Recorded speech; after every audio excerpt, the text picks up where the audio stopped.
Peace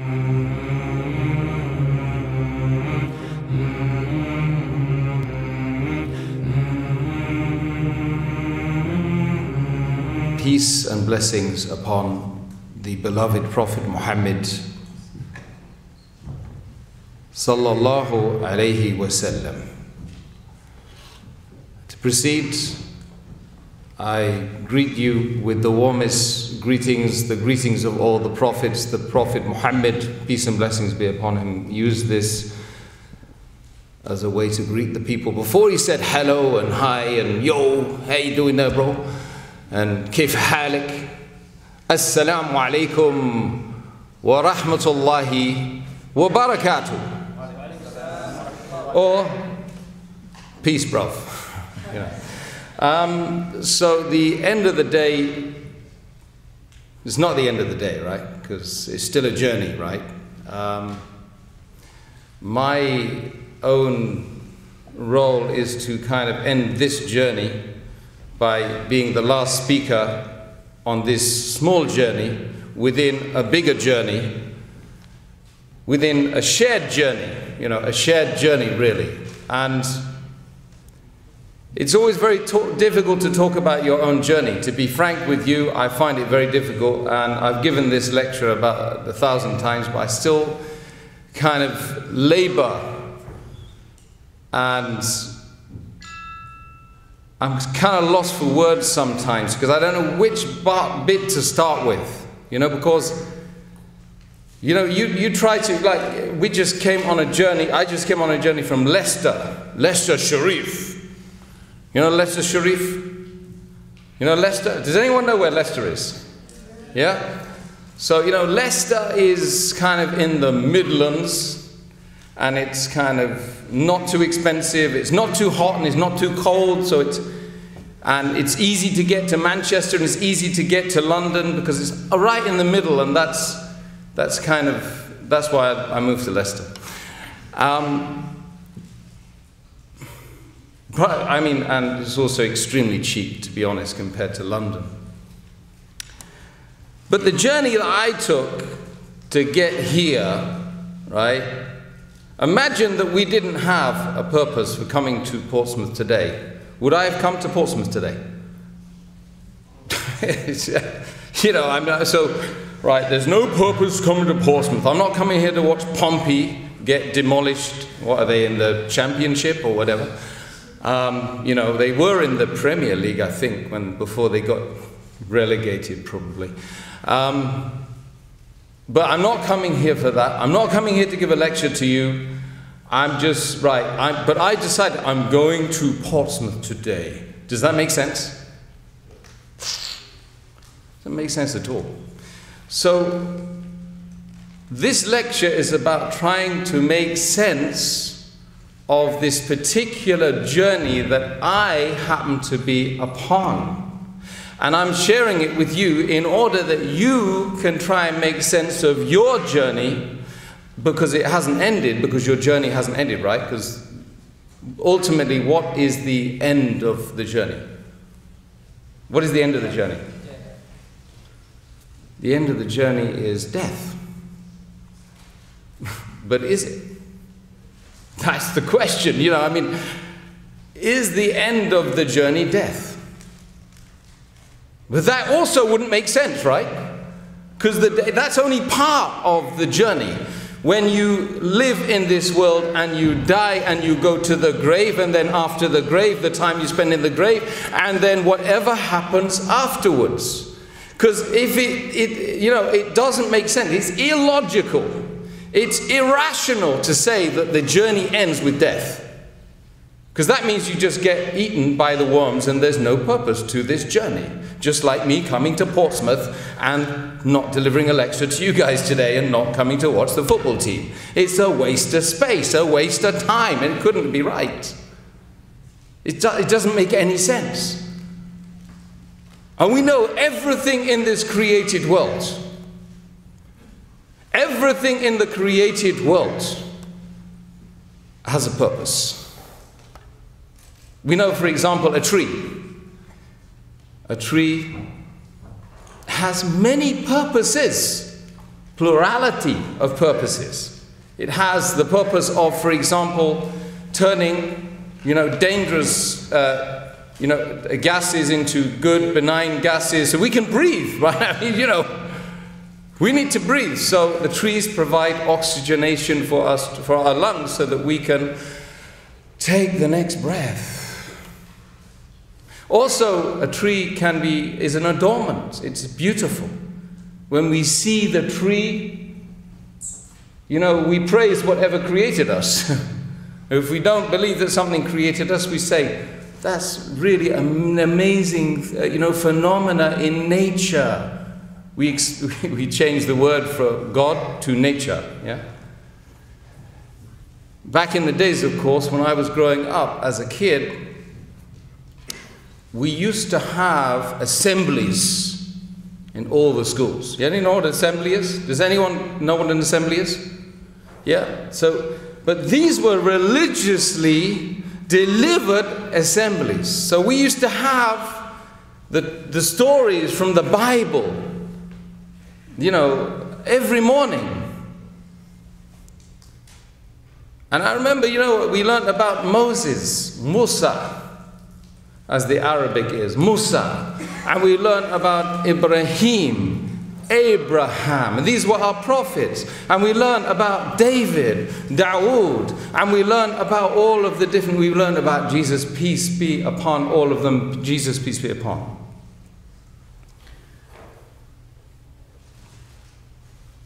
So we had a direction from what we were told was the messengers that God had sent, all of them, to inform us about the reality of the world that we were living in, the purpose that we had, and what was going to happen to us after we left this world. And it was left up for us to decide. Majority of schools today, you'll walk in them, you'll go there, and there's none of that, bruv. It's just, make it up as you go along, man. What do you think purpose is? I don't know, man. Make money, lay a little bit, drink some more wine, listen to music, make music, play music, be music. To be on my smartphone for 24 hours a day, that's my purpose in life. To make YouTube videos. My son was telling me, he watches this, he's part of this YouTube phenomena, was it Adam Saleh? So, right, I was supposed to be delivering a lecture with Adam Saleh, and he said, Dad, can I come with you? It's the first time he's ever asked me, what's this about? Who is this Adam Saleh? And I watched a video of him hugging everyone and showing peace and love to humanity, primarily the opposite sex, I must say. But, it made me think, now, so what's the purpose of his YouTube? What's the message? What's his central message? And he said, I don't know. He said, it doesn't matter. He's just expressing himself. So no. Everyone has a purpose. And everyone wants to tell other people about that purpose. Maybe it should be very subtly delivered. Or maybe it will be delivered in a very harsh way. Some people are very harsh in the way they deliver the message. But what is his message? He didn't know. And he doesn't know much. Most of the videos and the YouTubers that have got 10 million people and 20 million people, and apparently he's going through like billions of views. What is their essential message? What is the message of the bulk of mankind? So when I was growing up, I was born into a Catholic family, air brackets in use, because we didn't really understand what Roman Catholicism was. We just knew it was RC. So when we used to fill the form in, it was RC. I used to ask my mum, what the hell is RC, man? Is that a football team? You know, no, RC means that's your religion. I said, really? So, can you tell me about my religion? He said, yeah, I got beaten up by I got beaten up in the convent by the sisters. They were really awful to me, and I wouldn't recommend you to touch that religion. This is what my mum told me, you know. Well, I was very, very small. So we didn't have, apart from the stories that we were hearing in the assembly, we didn't really have any definite direction, and we didn't really understand, therefore, whether there was a defined purpose of life. But I knew one thing. Right from the off, right from the very beginning, I had to find the purpose of life. Even when I was a young kid, the age of 7, 8, 9, 10, I remember thinking about it day in and day out. So, at school, I mean, I just went to school, but I did not read books. I mean, there was one girl in the school, in the primary school I used to go to, and she had read, we used to have like maybe 10 shelves, like the size of that corner of that, 10 shelves like that, full of books. I remember she'd read all of them, but I had the great accolade of reading none of them.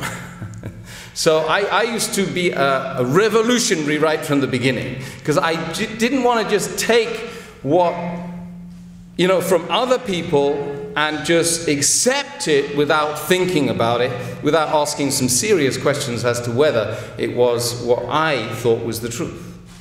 So throughout my childhood, it started off like that. I remember there was one time when there's a guy called David Dilly, and he taught me how to play chess. Right, but that might not seem very weird to you or anything like that, but at that time, I was in the remedial sect. So, remedial sect? It's when people really having difficulties, learning difficulties and stuff like that, they call it now. It's because I just simply didn't want to read these books, and I didn't want to take any notice of people until I really understood what was I doing in the school. To get an education, so what? So what? So I can live here, so what? So anyway, this guy taught me how to play chess. He took pity on me, So anyway, I got to he entered me into the school chess championship, and I started playing, and I made a few errors, but I started learning. So I got to the grand final of the chess championship.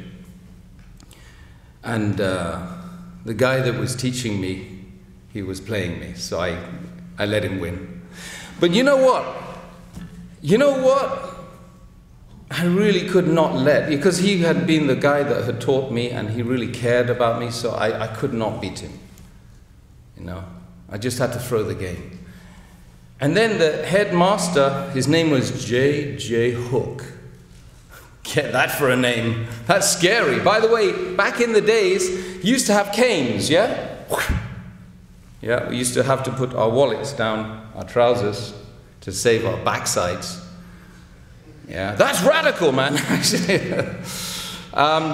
And we used to have another guy, Mr. Pin. He used to have a Pirelli slipper. And he used to hit you round the head with it like that, man. I'm telling you. It was radical those days, back in the days in England. I wonder who taught the Muslims how to be radical. Maybe it was Britain. Look, so anyway, so this guy was giving me the medal out on the, on the stage. So he said, now in second position, Timothy Chambers. Say what? Timothy Chambers? I remember he actually said it twice because he got confused. Because usually I would see him in his office bending over, you know, so he'd never seen my face before. But anyway, you know, I got over that, and it taught me something.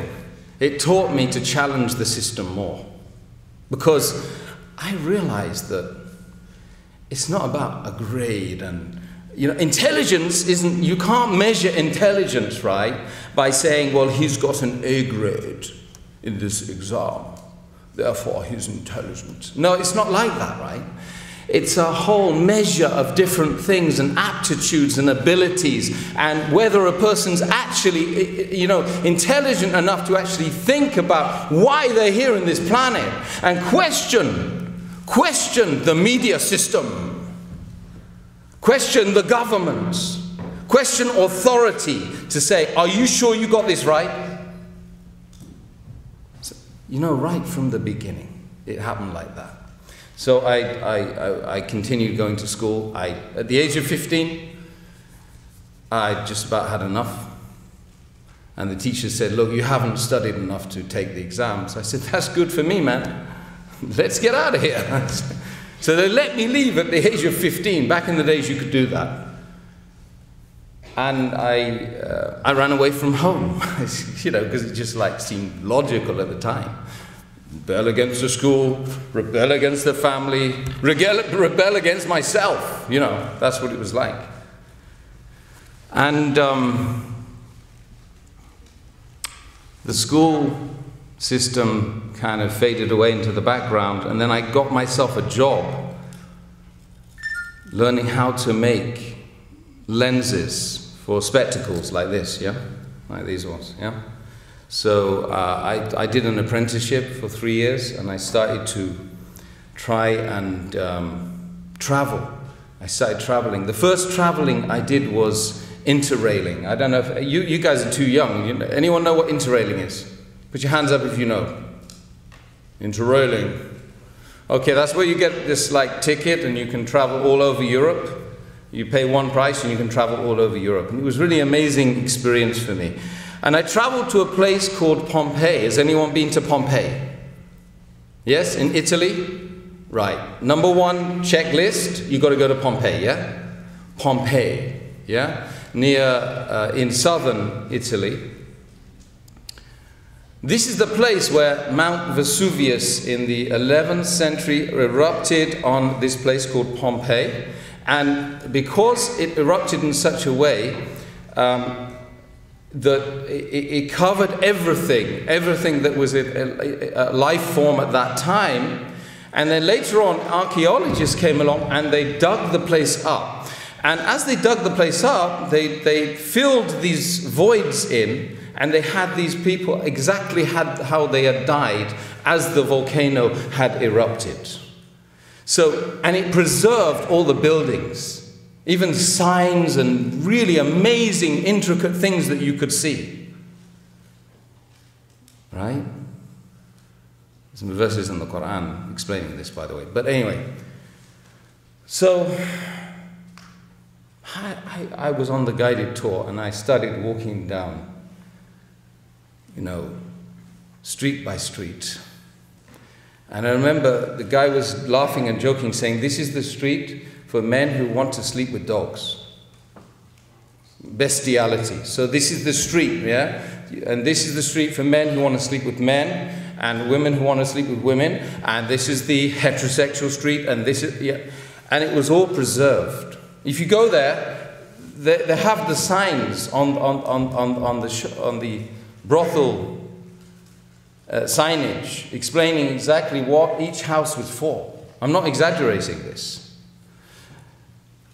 And then I realized, I suddenly thought, maybe this is why God had destroyed that place.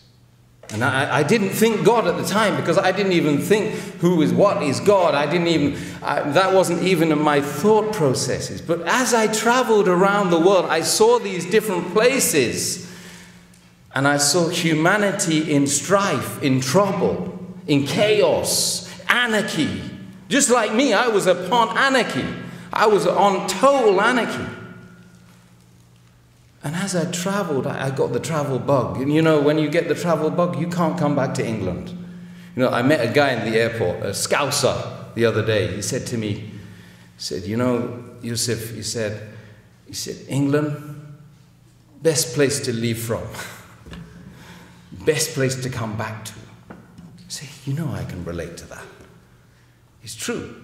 I love coming back to England. Apart from, of course, when you go through, you're thinking, are they going to stop me? Are they going to stop me? They never have yet. Maybe that's going to change soon. But, well, actually, they did stop me because I hurdled the barrier one day. I said, you know the barriers, those ropes that go, I actually jumped over. And the guy, he said, excuse me, come here. Where have you been? I said, over the barrier. Look, you know, the thing is that the more I traveled, the more I loved to see humanity in its various forms, with its different religions, with its different messages, with its different vibrancy, with the different languages, with the nuances, with the spirituality. Anyway, you know, I started to read a lot. At that point, I started to read a lot. So I was reading pretty heavy stuff. Does anyone know Dostoevsky? Yeah? Crime and Punishment? Yeah? Do you know Tolstoy? Yeah? Tolstoy? Has anyone read Tolstoy? Man, you guys have not lived. Number 2 on your list. Yeah, you've got to read Tolstoy, War and Peace. Yeah, it's about that thick, 1,600 pages, I think it is. But it's an amazing epic. And by the way, I have a good reason to believe that Tolstoy died as a Muslim. In fact, I have some evidences. And you know, I used to read Tolstoy, and I read every book that Tolstoy ever wrote. And Dostoevsky, and Gorky, and all the Russian authors at that time, because they were talking about a tough time, because at that time they were being told, you know, it was the beginning of the sort of Russian Revolution period, and they were starting to lose their faith and their spirituality like we are in Britain today. We are leaving our own, you know, heritage behind. We used to, on Sunday, we used to hear the church bells ringing out. We used to get happy. Man, we used to get happy because we knew that it was the calling of God, calling us back to the purpose. You know, honestly, I would prefer to have everyone as being a Christian in this country rather than an atheist. At least there's some purpose, and there's a sharing of ideas and, you know, philosophies, you know, and there's discussion about it. Today we just become a bunch of consumers on a horrible rat run, you know, on a conveyor belt. You know. So Tolstoy, Dostoevsky, Gandhi. I read everything from Gandhi because I loved everything about that man. I loved his social change model. I loved the fact that he would resist the authorities, and I was a bit like that. I liked to resist authorities if I didn't think it was right. And I loved everything about Gandhi, you know, apart from his loincloth. You know, but, you know, all of these people were telling me the same thing. Don't just accept. Don't just, you know, just accept what you're being told as being the truth. We should challenge ourselves. And by the way, I started off by saying this is the last lecture in this series, in this Islamic Awareness Week in Portsmouth, ISOC. But my journey hasn't finished yet. And really, if you know, whatever I found on that journey, I've arrived at the moment of this man, Muhammad sallallahu alaihi wasallam, and the Quran, the book of instruction, which I believe is my book of instruction. Does that mean that I will die in this position? Who knows? Can someone else bring something more plausible, more tangible, more real to me? Maybe I'm going to read it and that's the position I'm in. And all of us should be in that position. We're not in a position where we are holier than thou and we just say, hey, I'm on the position of haqq, of truth. You guys, you know nothing. This is not the position of a Muslim, by the way. This is not a Muslim. This is not an honorable, righteous Muslim. We know nothing. Wallahi, we know nothing. Only Allah knows. Only Almighty God, the one that created us, knows what's the condition of ourselves. So, then I went through this period of depression and alcohol and stuff in order, because I was getting to the point where I was thinking, I've done a lot of traveling, I've done a lot of reading, and there's something missing in this world for me and for humans. There's something really, humans have become stagnant, and we become stagnant, right? We need change all the time. We need change, we need challenges all the time. If we don't get challenged, we go to sleep. We do. And then I started reading about theology. And Tolstoy had a view of theology. And the study of theology, we mean by that Christian theology.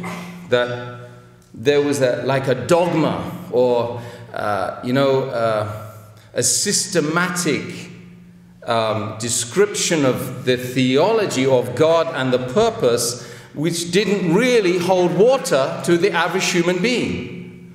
So I read about this Christian theology, and I went to Trinity, Dublin, to try and get enrolled on the course. And then I read through all of the syllabus stuff, and I read the stuff which made me think that this is not going to be very helpful in my journey to find the truth. So I left it. But I did recognize one thing. I recognized that the great minds of this world, at that point, and in fact we're told that the top 5% of the world's intelligentsia, they were in the universities. So I enrolled for a degree course, politics and third world development. As it was called third world at that time, of course it was politically acceptable. Now today, of course, it's the developing world. By the way, it ain't developing. It's not developing because some people are too developed. So in actual facts, it's an anathema. It's actually a lie that, you're calling it developing, because Africa's been raped.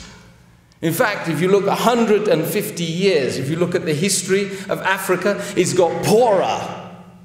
With the UN, with the World Bank, with the IMF, poorer. The G8, now the G20, used to be the G7. The EU, NATO, all of these organizations. I was in Africa 2 years ago, and I was traveling, and I was going to the, the 4-star hotels, because if I went to the 1-star, I would die. It's as simple as that, yeah. Couldn't handle it, got us up. Yeah, there's no Pakistanis here, right? Anyway, bad joke. Yeah. So, and I was talking to these people that were involved in development, and they told me that 80 to 90% of the budget from the UN goes on expense accounts. Don't think that it's developing the world. So, and I was at this university, and it was, Brighton? Who knows Brighton? Who likes Brighton? What? It's one of the best cities in England, man. What are you on about? It's lovely. I love Brighton, man. And Lewes, does anyone know Lewes? Lewes. Yeah, okay, fine. Not lose. Yeah, it's a lovely place. Anyway, for 6 years I was there. That was my home. And 91, I enrolled in the university. And I said to myself, top 5%, intelligentsia, man. I'm gonna find the purpose of life. This is the period of my life when, and especially in Brighton, is very multicultural. There's lots and lots of different people with different, views and ideas and spiritualities and paths and perspectives and philosophies. So I thought, brilliant, this is the place, bruv. So, got into the university, enrolled, and I met my fellow students. Of course, I was around 23. And they were 17, 18, what is it, like 20 years of age or something, or was it 19, some of them, whatever. And then I realized that majority of them were actually just as confused as me. In fact, many of them were so confused that they were asking me for directions, and I was saying, look, I don't know, man, I'm just looking myself, So I leached myself onto the IDS, Islamic Development Studies Center, which is MA students and PhD students.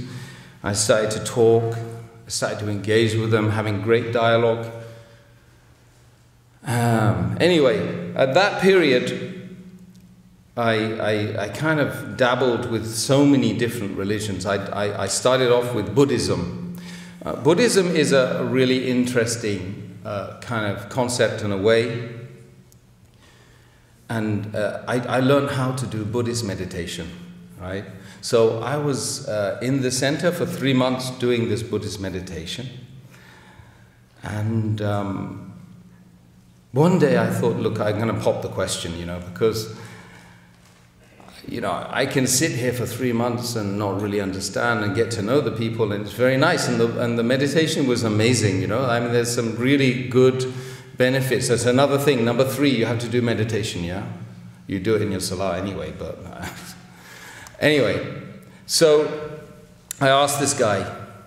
He was like the head honcho. He was the imam, And he was white, English like me. So I said to him, look, I've been here for 3 months and I want to know what is the purpose of life. Because, at that time I remember I was extremely depressed. Secretly I was living a dual lifestyle. I would be in my room like depressed and reading and crying and stuff like that. And then I go out and pretend that I was really happy. Hi, how you doing there, man? So I said to this guy, what's the purpose of life, man? Please tell me. He said to me, after stirring some herbal tea was making, because, anything with caffeine was a no-go at that period. By the way, I was a vegetarian at that stage as well, because I didn't believe in killing animals and being hurtful to anything, even plants and stuff like that, because I became a vegan later on, and then I got severe constipation, so I left that one anyway. But, so, he's stirring his tea, it seems like for 5 minutes or 10 minutes, I was just saying, where's the cup gone, And he turned around and he said, the purpose of life is to worship and contemplate the supreme nothingness. Sorry? Run that by me again, brother. Have I wasted 3 months of my time? You said to contemplate the supreme nothingness. Whew. That's too difficult for me, bro. Maybe I need to do my MA and my PhD to understand that one, brother. He said, well, read this book, the Golden Sutras. I think it was the Golden Sutras. So I picked up the Golden Sutras, and I was happy to look at any book anytime, once, and if it didn't really make sense, and then I try and put it down, because I fathomed that a person who didn't have any knowledge or any ideas or wasn't in a university should be able to pick up something like this, understand it just as like the academic would. Because it has to be a universal message, because it can't be the truth unless it's a universal message. So I got past page 1, got to page 2, went back to page 1. Page 1 I read it again. I tried to read it about 10, 15 times. I was trying to understand. It was a conversation between Buddha and the disciple of Buddha. Buddha would throw the question. The disciple would answer with wisdom. So I left it because I couldn't get my head around it. I just could not. I mean, maybe it was just me. Maybe there'll be another 30 people who turn up and say, yo, man, I understand that. But for me, if it wasn't a universal message, a universally accepted message, it couldn't be the truth, right? Because it's got to be for everyone. Yo, yeah, I understand that. Yeah, God's allowing us to see this. Yeah, I get it. But I continued with the Buddhist meditation because I thought it was really cool. I used to do it in the parks, on the trains, going. I used to live in Hazelmere before. So I used to travel back to Hazelmere.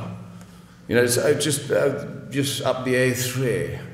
And I used to go on the train and do my meditation. My eyes closed with all the, you know, and these people were looking at me like this.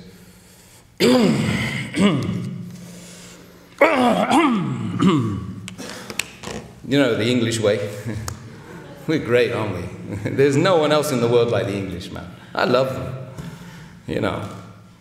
So, anyway, the next phase was Chinese phase, you know. So it was like I wasn't really that happy with the Buddhist thing, but I read a lot about, you know, martial arts. Yeah, has anyone been through the martial arts phase? Put your hands up if you've been through martial arts. Yeah, man, good, isn't it? Because you really think you're going to be Bruce Lee, yo, you know, ripped, you know. I've just about got the 1-pack now, but anyway.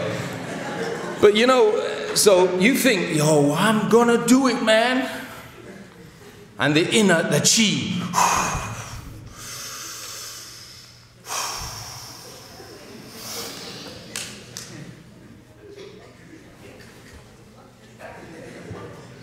About 2 years into that, you know, I was really happy that I was strong. I was learning a style, I was learning the form, and I was mixing with people that were very interesting and very varied, which was good. But there was no spiritual master. There was no one to ask.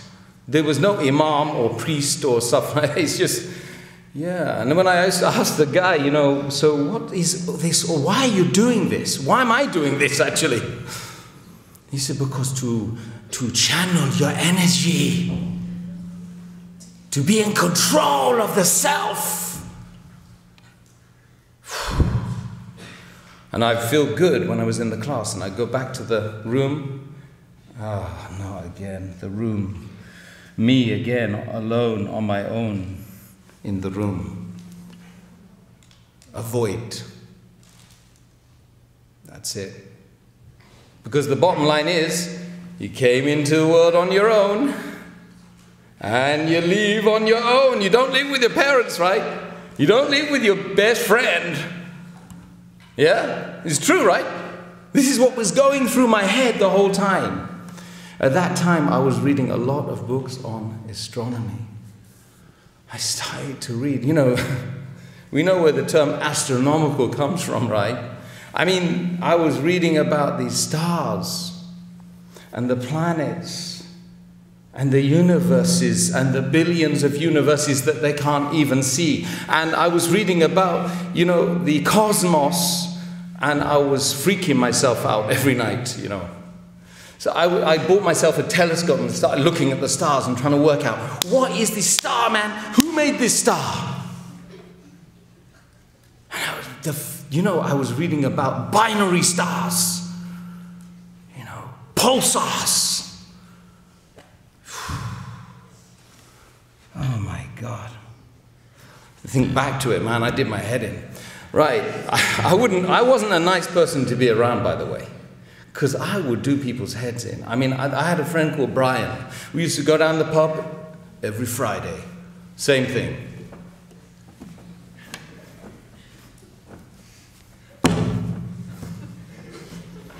That was it. Every Friday night. And I said to him afterwards, you know, Brian, this don't make sense, bruv. We didn't use that language at the time. Sorry, Brian, this doesn't make a lot of sense, I'm afraid.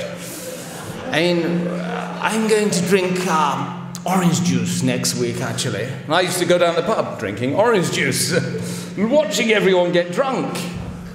Wow, man. Why are they doing that?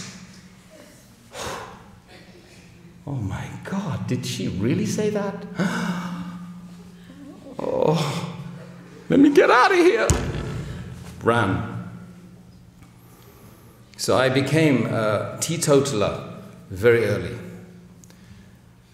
And it enabled me to see another reality, which was really, really cool. Anyway, so I'm walking through the university campus, and I meet this young girl, and she says to me, you know, yo, Tim, let's hang out in my center in Brighton. I said, yeah, no problem. Let's go. Where? Now? She took me down to this local center. We sat down in rows, row after row after row. And I thought to myself, well, maybe I'm going to get it from the Christians, because the Christians, you know, they're my brothers and sisters, you know, and really I should be looking into Christianity. So I started reading the Jerusalem Bible, and then I met this girl. She took me, and we were sitting in the rows, and then suddenly a man came out on the stage. Down, down, down, down. Jesus is inside of all you. Yo, what's this American guy doing in Britain trying to teach us about Christianity? That's a bit weird. Anyway, so everyone went Terminator style. Apart from me, I was looking around like, what the hell's going on here? Oh my God. Have I done something wrong? And then this guy, he's pointed to the one person he was about 1, 2, 3, about 7 rows over there. And he pointed his finger and said, and the devil's inside you, boy! What? The devil? That's why I'm here. Maybe I've got the devil inside me, oh my God! So I'm really freaked out. I'm thinking, I'm next. The guy falls on the floor, prostrate, shaking. I'm really worried at this stage. So, in true English fashion, I sit on my chair, looking left and right, back, run! I ran out of the place. Never went back there again. But I used to see the girl and say, hi, how you doing? Don't ask me to go again, please. I was really freaked out. By the way, there's a little pointer here. That sometimes when we go to mosques, or white English people like me go to mosques who are not Muslims, they must be equally, freaked out, because they see things which are not right. So we need to check things out, yeah? You know what I mean, yeah? Okay, cool, good. So anyway, I'm really, really low at this stage. Don't forget, by night, I'm looking at the stars. The nearest star is 4 light years, and 4 light years traveling 186 meters per second light for 4 years. That's how long it takes for, oh my God, that star's a long way away, and that's the nearest one. What about the galaxies that we can't even see? Oh my God. Ow. My head is hurting.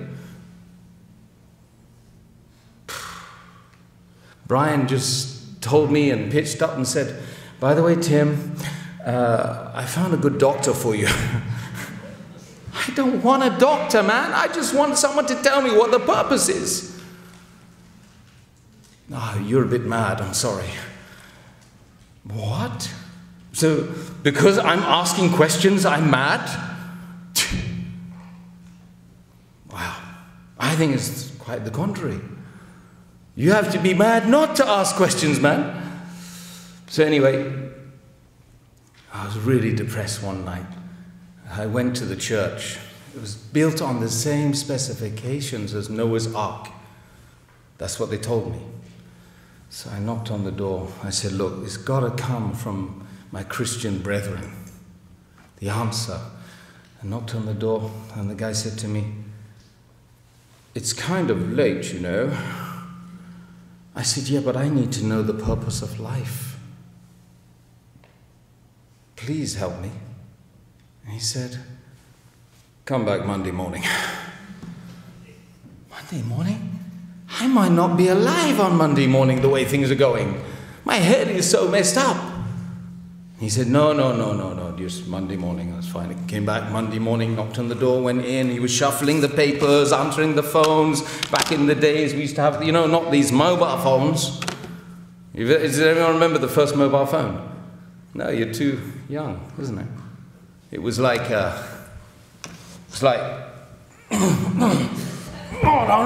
on, mate. Can you help me with this?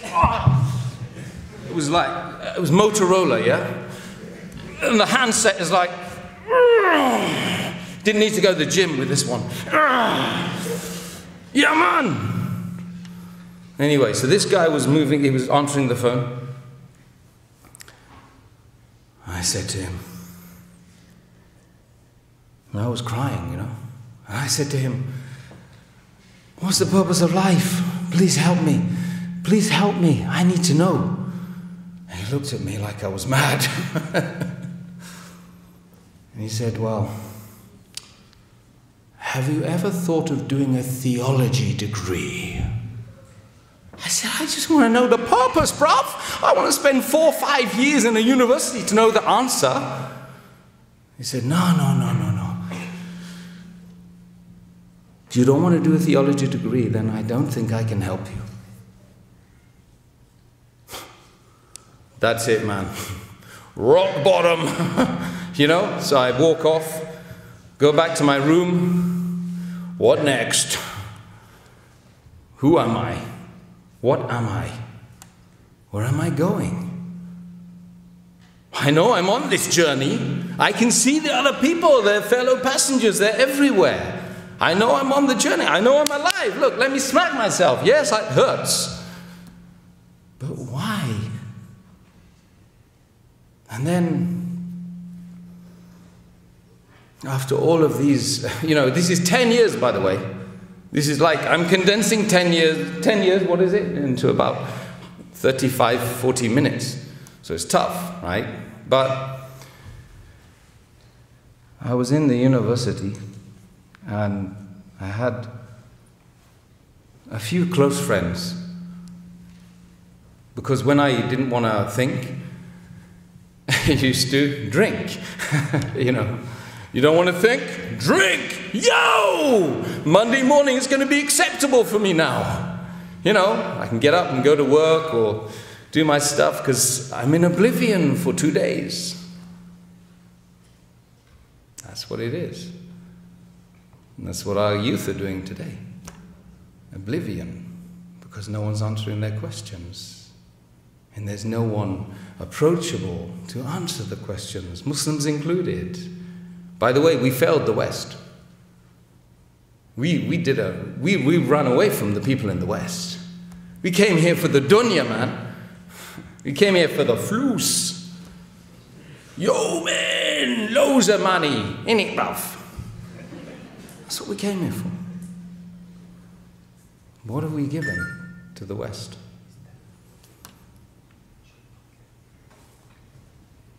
Headache, maybe?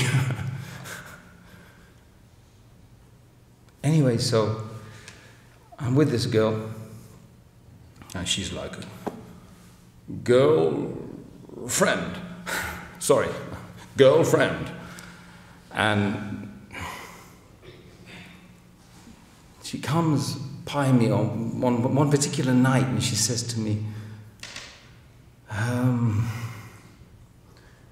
Tim, tomorrow, can you please not come here? So, hold on a minute. Can you run that by me again? I said, no, tomorrow, don't come here. I don't want to see you tomorrow. But hold on, people that love each other, are they not supposed to be able to see each other? You know? Don't come here. I said, this is crazy. I said, there's something wrong. Either with you, I don't know what it's not me, it's you. It's got something to do with my religion. Okay, I get it. So religion tells you to throw the people away that you don't that you love. Don't cuss my religion. I'm not cussing your religion, but I'm telling you one thing. Either you are wrong, or your religion's wrong. Get out of here. Oh no! The only friend I've got, she just threw me out. Oh, another depressing night on my own. I remember being completely torn apart on that night. Went out and I waited for 8 o'clock in the morning, and I stood outside the Islamic Society in Brighton University.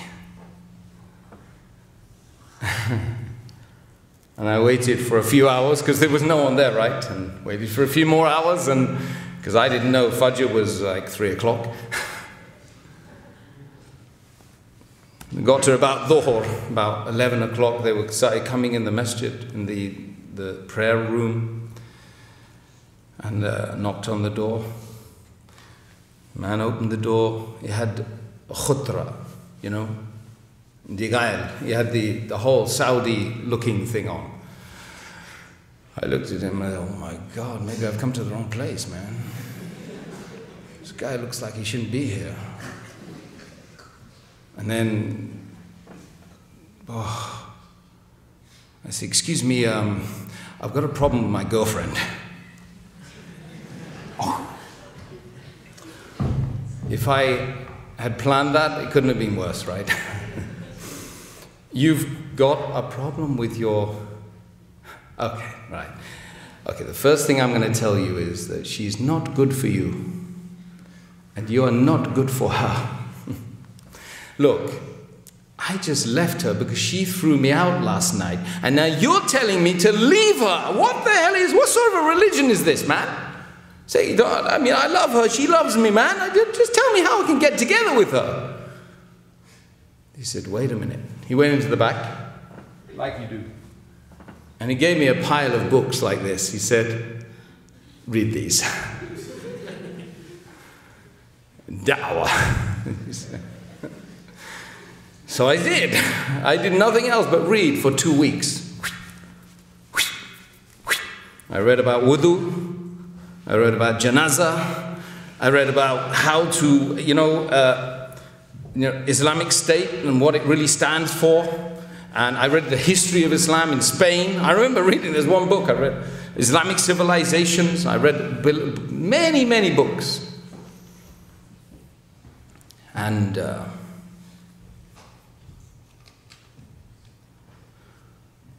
just as I was reading the books, something kind of clicked. I didn't really know why, or there was something inside me which went, yo, how you doing there, brother? It's kind of sensible. I was reading some verses of the Quran. I was reading about Tawheed, about the oneness of God. That God is one. You were created to worship God. Simple stuff that I could understand, so anyone else could understand it, right? Wow. So I was really happy. So I went back to the girl. I knocked on the door. You know, like you do. And I said to her, look, I'm really sorry about yesterday, but, well, 2 weeks ago. But let me just tell you one thing. It's not your religion which is wrong. It's you. And I want to talk to you about that. So, over the next 2 weeks, by the way, the month was Ramadan, because that's why she threw me out, because she wanted to fast the month of Ramadan. She was Muslim, and she wanted to fast the month of Ramadan. She wanted to come back to Allah on that month. And I remember that I used to go and sit with the brothers in the masjid there, in the Islamic center, and didn't want to leave. I kind of just felt just totally attached. But even though it hadn't been totally and utterly said in one sentence, look, this is Islam, this is the purpose, this is why you're here, and this is what you've got to do. No one ever said that. It just all clicked into place suddenly. Now, the day that it really made the difference was the day when I decided, look, this is the month of Ramadan, you've got to fast, yeah? So for those who are not Muslim, it doesn't mean you fast for 30 days continually. But, you know, you fast in the daylight hours. And when I started the fast, wow. I don't know, I mean, you know, this is all from the one that created us. But the day I started to fast, I never went back.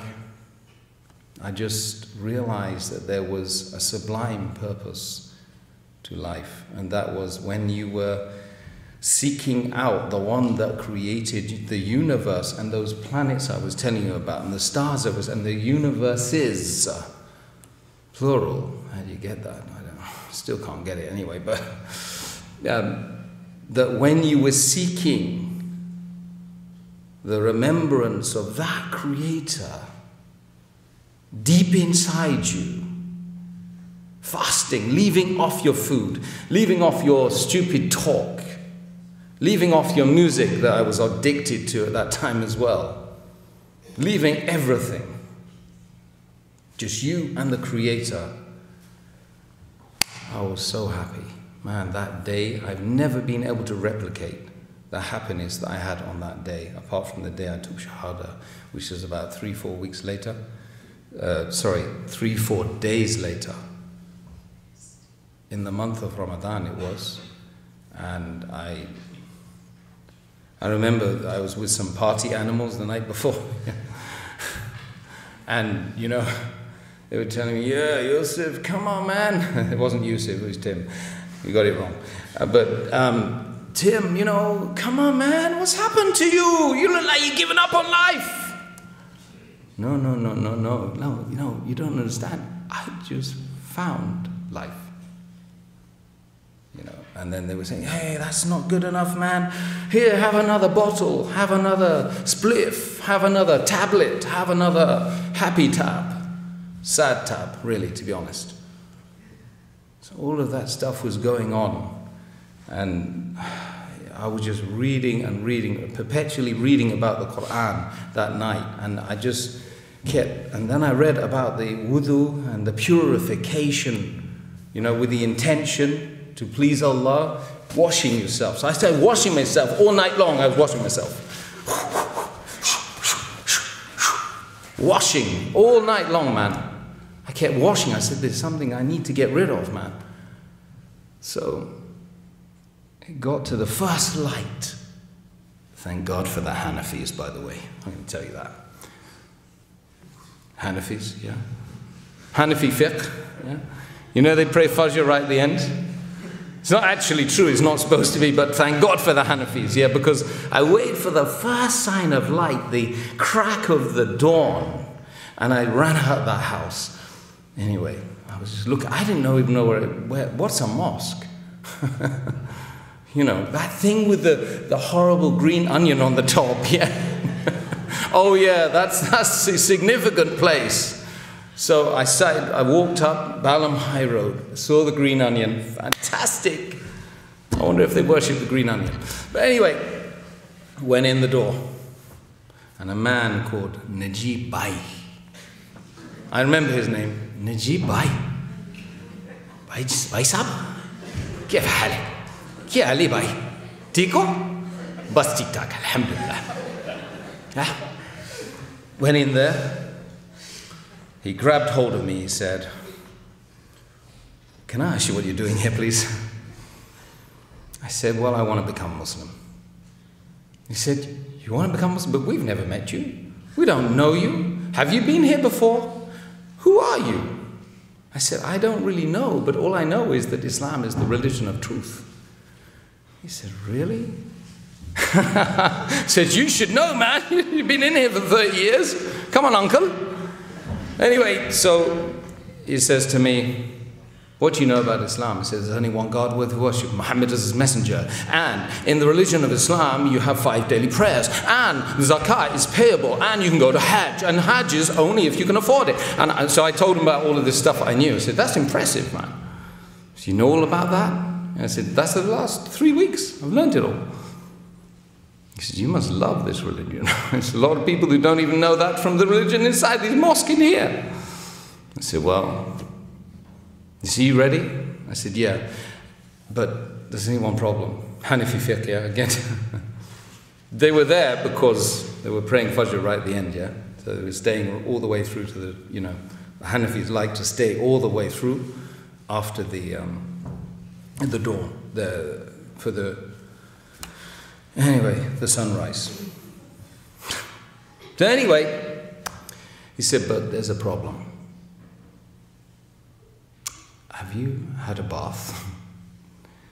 I said, all night long. I've been washing the whole night.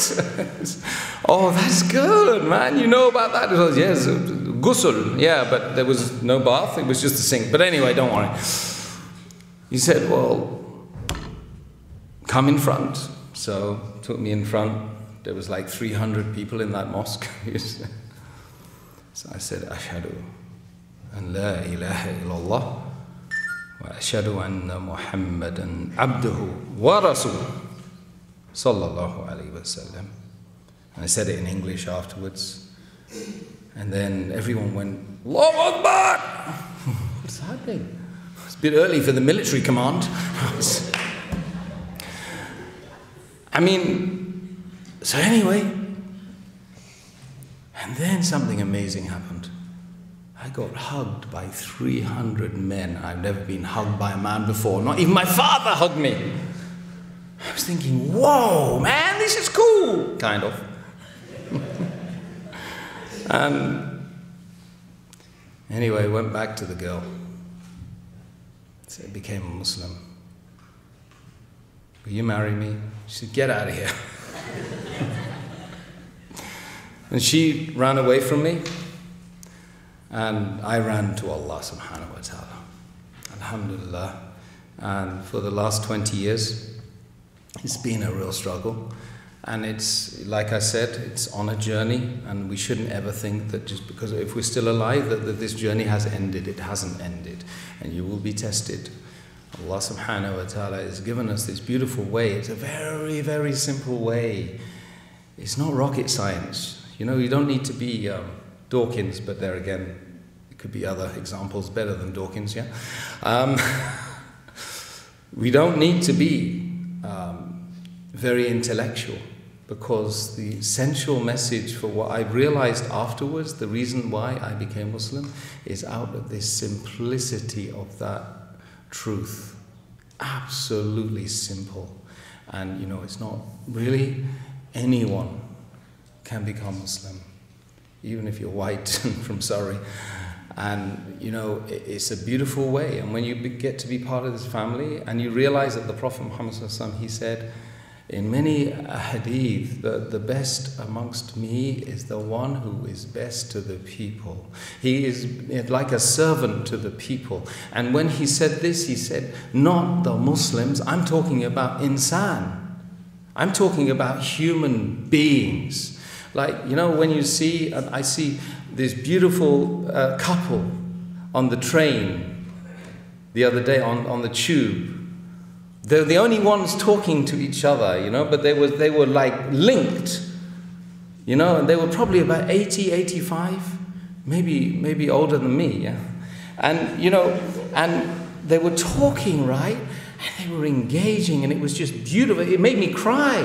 Wallahi, because it was that brother and sister come together. They've been together for 50 years, you know. And I felt just as much for them as I do for my brothers and sisters in the mosque. And when you get to that stage, you know you found the truth. When you love for them, as the Prophet Muhammad said, none of you have truly believed until you love for others as you love for yourself. Wallahi, honestly, I think this hadith is a founding hadith. It's a hadith that we all need to get real with. None of this us and them. Actually, it's not us and them, it's us. And then the media, you know, he said, yeah, okay, right, I get it. Sorry, Kathy Newman. You know, don't go to the mosque if you don't like to. You know, I mean, if you can't come, I'll take you to 20 mosques. They'll never turf you out. Really. Bakhwas. He says, media. Us? Yeah, I love you. I love all human beings. Wallahi, I love them. I think I've come to the end of my discourse with myself, because that's what happens most of the time. And I ask Almighty God to guide us all, to make us benefit, a benefit for all mankind. And may Allah Almighty put us all in paradise, Jannat al-Firdaus al-A'la, the top part of paradise, Ameen. And may Almighty God allow us to find the truth, and truth is that nobody can guide you but Allah, and no one can misguide you but Allah. If you are misguided, the only one that can guide you is Allah. And this is the truth. You can see from my own story that the guidance came from up there, man. It wasn't from the humans, because the humans were just all on a different level, you know. Jazakallah khair for listening, and may Allah subhanahu wa ta'ala guide you. Assalamu alaikum wa rahmatullahi wa barakatuh.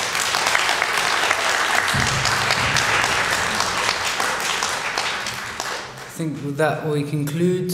I would like to just thank everyone again for attending all the lectures. Hope you enjoyed it, hope you benefited from it. All the footage, inshallah, will be online by next week. And yeah, if we just give him another round of applause, that'd be great.